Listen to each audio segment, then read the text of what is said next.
Hello, everybody. So welcome to the class again. Today, to make it clear, so we're in good shape. Today is June. This is the lecture for June 1st, 2020. You've already seen the two clips on kinematics in one dimension with the badger, and also the clip on constant acceleration. I just want to make talk a little bit about one-dimensional motion. And before I do that, I do want to I want to tell you a joke. The joke is not particularly funny. It's not my joke. It's not original. There we go. Checking the focus there. Is that better? That's a little better. And it's not meant to be funny, but it's meant to basically elucidate a point about how we're going to approach material in this class. So this is the story of a farmer who had a dairy cow that was that he wanted the dairy cow to produce milk, but the milk from the cow was way down, and he was worried that why wasn't the cow producing milk. He wanted to solve the problem, so he hired three experts: a biologist, a psychologist, and a physicist. And each of the experts came in and basically checked things out and gave a report. So the biologist came to the farmer and said, okay, let me tell you what's going on. You need to increase the nutrient value of your feed and some vitamins and so forth, and the milk production will go up. And then the psychologist came in and said, well, the problem is that the cow's unhappy because she's in a dingy barn, and if you put some natural lighting, some pastel colors, the mood of the cow will go up, and the milk production will increase. And then the physicist basically comes to the farmer and basically turns to the chalkboard, and she says, okay, well, let's start by assuming a spherical cow. Okay, that's the joke. Okay, and the reason that it's a somewhat, at least it is a joke, is of course a cow doesn't look like a sphere. A sphere is a abstract oversimplification of what an actual cow looks like. A cow is a very complicated and difficult to describe object. But for the purposes of physics, we basically take how the things in the complicated world and we abstract them to the simplest possible way. And even though the abstraction is to make the cow spherical, for this part of the course, we're going to carry the abstraction even further. We're going to basically treat every body as not simply as a sphere, but as a simple point, a representation of infinitesimal size corresponding to the position of an object. And that's all we're going to care about. All of the other details about the object we, for now, clear away and ignore. And then we see how far we get with this abstraction in terms of trying to describe things. So at this point of the course, we're trying to talk about the motion of an object. So when we talk about kinematics, what we mean is basically how things move. We want a description of the motion. Description. There we go. Description. And in particular, we don't care why they move that way. All we care about is describing that motion in a mathematically precise way. And we're going to start with the most simplest possible motion, which is the motion of an infinitesimal point along a line. So we represent the line as a position in the location of the line, or the number line, which as we did in the video, is we pick a zero position or whatever it is. And then we have some point-like object, a bead on a string, or however you want to think about it. And this object could be moving as a function of time. So we talk about its position x as a function of time. And we want to make sure that we have a sense of what it means to do a graphical representation of that motion. So if I have a body that's basically moving like this, and maybe it backs up and moves again and backs up and so forth and so on, I could basically plot the position x as a function of time. Maybe the motion would be something like this, could be anything. And this motion, this plot of x versus t, that's what we call the world line. And once we've written that down, we can talk about certain characteristics and properties of that motion.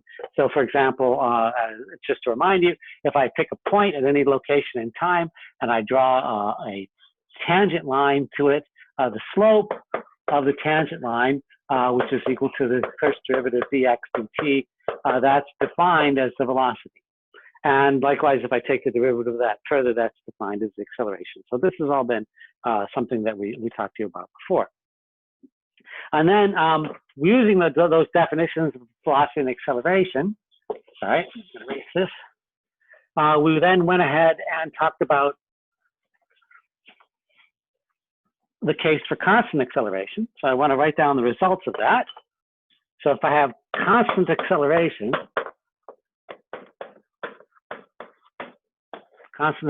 what do we mean by that? We mean that the acceleration is set equal to some constant. So we just call that A, but we keep in mind that it's not changing as a function of time. And then the velocity is then by integrating, we get that the velocity is equal to some initial velocity v naught plus at. So the key idea is that the velocity is linear as a function of time. So that's the offset and that's the slope. Okay. And then finally, the position, x equals x naught plus v naught t plus 1/2 at squared. Okay. And so therefore, the position is quadratic with time. And the key idea is that these are the only three equations you need to solve any problem in one-dimensional kinematics in the course that we're going to be teaching this summer. It basically comes straight from that calculus that we did in the clip. And if you have these, and you know that the acceleration is constant, you can apply these equations. Very important. If the acceleration is not constant, you cannot use these equations. You have to check, is it constant? Then you can use these equations. Otherwise you can't use them. Now that's nice. I want to look at one example that's important for this class of constant acceleration, and that is the case of free fall kinematics. So what do we mean by that? We mean that we have an object. So here's some object, and we let the object go. So if I have a piece of chalk and I let the object fall, there it goes. That's free fall, right? So there's a little bit of circular logic here, but basically I'm going to say, look, if I let go of an object and it's falling, we're not explaining the object. I mean, yes, we have this word called gravity, which says, why do things fall? Because of gravity. But that's just a word. We haven't explained it, but we're going to say a description. Remember, kinematics is a description. We're going to describe that motion as Galileo saw it and noticed it and measured it, which is that the object that is released without any other influence, ignoring air resistance and all of these other effects that could possibly adjust this, this motion is motion with constant acceleration. And the only, we can use these equations. And the only thing I want to do is I want to point out that every object, as Galileo noticed, every object accelerates with the same numerical value of acceleration. In other words, a light object and a heavy object will both accelerate at the same value of acceleration. Now, it's hard to see that, but again, it's easy to show it. It's quite an interesting demonstration. We're going to say that's the observation. So every object every object is falling. And so I'm going to just label that acceleration A, but because I'm moving up and down instead of left and right, I want to emphasize that free fall corresponds to up and down. So I'm going to use a coordinate, instead of X, I'm going to use Y, which is by default the vertical coordinate. If X is horizontal, Y is vertical. And this is important. I'm going to define Y in such a way that Y points up. In other words, if this is 0, Y is going upward in a positive direction. I pick a 0 point. I can pick a 0 anywhere I want. But once I've picked it, going up from that point, this is the upward direction. That's positive. Up, positive. Down, negative. Okay? So if something is falling, it's falling with some particular value of acceleration. And I'm going to define the acceleration. So if I put a little subscript here, A sub y, that's A subscript y. That subscript means the acceleration in the y direction. I'm going to say if for free fall, this happens to have a value, which is a constant, which I'm going to define as negative g, okay, where g is equal to 9.81 meters per second squared in SI units, okay? And by the way, I want to emphasize in this class, and for every problem, in class, lecture, homework, exams, g, little g, is defined as a positive number, 9.81 meters per second squared. It's a constant, it's a physical constant. It's the same value everywhere on the surface of the Earth within this precision, okay? And the key issue is that this quantity here, I'm going to define as positive, which means that since I'm going in, accelerating in a negative direction, a sub y is negative g. So an a sub y is negative 9.81, but g itself is positive. That's important, okay? And all I'm going to do now is I'm going to take this expression, so let me rewrite it up here. A sub y is equal to negative g. And I'm going to say, well, I'm just going to rewrite these equations, but now with that particular value of a. And I'm going to use the subscript y to emphasize that we're moving up and down instead of side to side. So in other words, for free fall, v sub y is equal to, well, I call this v naught, but I'm just going to say the vertical, I'm going to emphasize the verticality of it. So I'm going to call this v sub y naught, like that, okay? Minus, well, so careful, a is equal to minus g. So I just replace a with minus g. So plus minus g, or in other words, minus gt. Okay, so that's the second equation. And then I take this equation here, and I just substitute, instead of x, I've got y here. So again, I get y is equal to y naught plus v sub y naught t. I just look at this equation and plug in again, minus 1/2 g t squared. So in other words, this is a special case of one-dimensional kinematics. Constant acceleration. It's not generally true, but it is on occasion specifically true. And then you can use these three equations. And another special case of this is free fall. I'll usually just label that FF. And free fall kinematics are these same three equations, but with a substitute, with minus g substituted for a. So it's the same basic equation. Okay. All right, that's cool. So let me set up a problem. And using this free fall, and then I'm going to kind of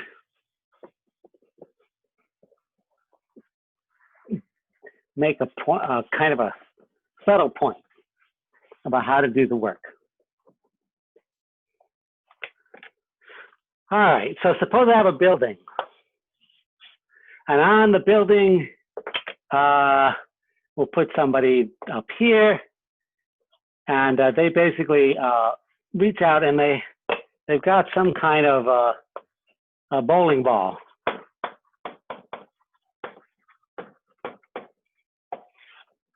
And they release the bowling ball from rest so that it falls down to the ground. And the distance from the bowling ball to the ground is 125 meters. Okay, and I asked the question basically, how long until the bowling ball hits the ground? So that's the statement of the problem. Okay, and so I want to show you how to do the problem. This is subtle. I want to show you how to do the problem that you may have learned how to get, how do I say, there's an approach to doing this problem. And the approach to doing this problem that you may be kind of comfortable with or kind of have learned or were taught in your high school classes is what I call the method of plug and chug, which is to say, here's a problem, here's the equations. You know these are the equations because it's the same chapter as the problem. So you just have the equations. And all you have to do is take these numbers, well, in this case, just this one number, plug them into the equation, do some algebra, and give me the answer. Okay, I call that plug and chug, okay? So let me show you how it would work for in a typical case, okay? So I'm going to make, I'm going to sort of start the problem. Yeah, I've got a little crowded here, so I'm going to erase this text and just start over here. So how would I do it? I'd do something like this. So if you're doing plugging and chugging, what you might do is you might say, okay, I got to figure out which equation I need. I want to know basically how long. So I need the time. And you might be pretty smart. You might say, oh, I could use this equation, but I don't know how fast it's going when it hits the ground. So this equation isn't going to be useful, at least not yet. But this equation, I kind of know some things. I know that when I hit the ground, what's my final position? If this is my initial position, 125 meters, my final position in terms of y, or y is pointing up, that's 0. So I know that's 0 and that's 125. And I know that my initial velocity is 0. So I can just start plugging those things in. So I can take this equation and I can write, 0 equals 125. That's where I start, plus, well, this is 0 times something, so I'll call that 0, plus 1/2 times 9.81 times t squared. Yes? See what I'm doing? Okay. And then solve for t. Or rather, do some algebra, right? Well, what am I going to do? I'm going to go, okay, 125 equals 1/2 times 9.81 times t squared. So then I'm going to say, okay, I'm going to go, what am I going to do? I'm going to say t squared is equal to 1/2 times 9.81 divided by 125. If I do that, plug these numbers into my calculator, I get 25.48. And then therefore I say, take the square root of this, and therefore I say t is equal to about 5.04. And you put a box around it. And you say, there's my answer, Mr. Cobalt. And by the way, if I say, well, what are the units? You go, oh, well, this is, so it's time, so it's got to be seconds. Okay. Well, that's a little sloppy, but here's the real problem. The real problem is that when you solve the problem with this plug and chug method, you end up doing a whole bunch of algebra with numbers. Right now, you basically take all of the quantities here, you plug in the numbers, and then you find the one variable that you want to find, and then you get an answer. And that's, how can I put it? That's suboptimal, okay? Because suppose I asked you, and why is this suboptimal? It's suboptimal because once I have this, I can't solve different problems. If I say, let's do the problem with, instead of 125 meters, let's do it with 50 meters. You'd have to do the whole problem all over again, plugging in different numbers and getting the answer. You wouldn't have a formula for basically solving this kind of problem. So what we're going to do in the active part of the session today is I'm going to show you, so in other words, so I'm putting this in quotes, this plug and chug method is wrong. Don't do this. Don't plug in numbers. Instead, what you should do is you should restate the problem in terms of some given parameters. And once you've restated the problem in terms of those given parameters, then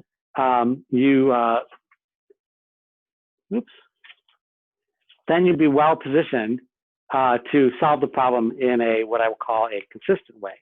And furthermore, once you have the problem solution in terms of particular symbolic answers, then you can demonstrate what the numerical value is easily by simply doing the simplest possible algebra, right? I mean, the problem with this is if I plug something wrong into my calculator anywhere along the way, I don't know I've made a mistake. Right? It's not the right way to do the problem. At least not the way I'm going to ask you to do the problem. you end up with the right answer if you're very careful with the algebra. But as this becomes more and more of a thicket, you know, suppose that why not was not 0. Then what are you going to do? Then the algebra gets to be really messy. And I'm not going to be looking at your homework exams for busy, messy numerical algebra. I want to see if you've understood the problem physically and symbolically. It's kind of the difference between a physicist and an engineer. I know most of you are engineers and not, or at least that's your, engineering is a big fraction of the people in the class, medical, all kinds of people doing all kinds of things. You may say, look, Mr. Cobalt, this is the right numerical answer. Isn't that all we need? And if you're building a bridge or, you know, doing something that matters that, you know, in terms of physically or conceptually doing something where the actual numerical value is important, like in engineering, then having the final numerical answer is perfectly adequate. In fact, it's critical. If you don't have the right numerical answer and you've built a bridge, I don't want to be on that bridge. But we're doing physics in this class. We're doing physics. And whether you're going to be an engineer or a physicist or anybody working in STEM fields, the method of physics corresponds to what are the guiding principles that allow us to come up with answers that we need to solve problems in a very general way. In other words, if I have this, if I know these equations govern the motion of free-fall objects, what can I conclude symbolically about the general class of problems where I release the object at rest and it falls some distance? In other words, not only how long does it take, but how fast is it moving when it gets there? How do these numbers change as a function of the input parameters? How do they scale? How does it work? What's actually going on in terms of understanding conceptually how the problem works? So that's what we're going to do in the active class today. Is we'll start with this problem as an example and then work some other examples. And instead of solving it in the wrong way, which is to say, instead of plugging in numbers, plugging in tug, I'm going to solve the problem symbolically. So the right way to do it is to solve symbolically. So we'll show you how to do that today. See you soon. Bye.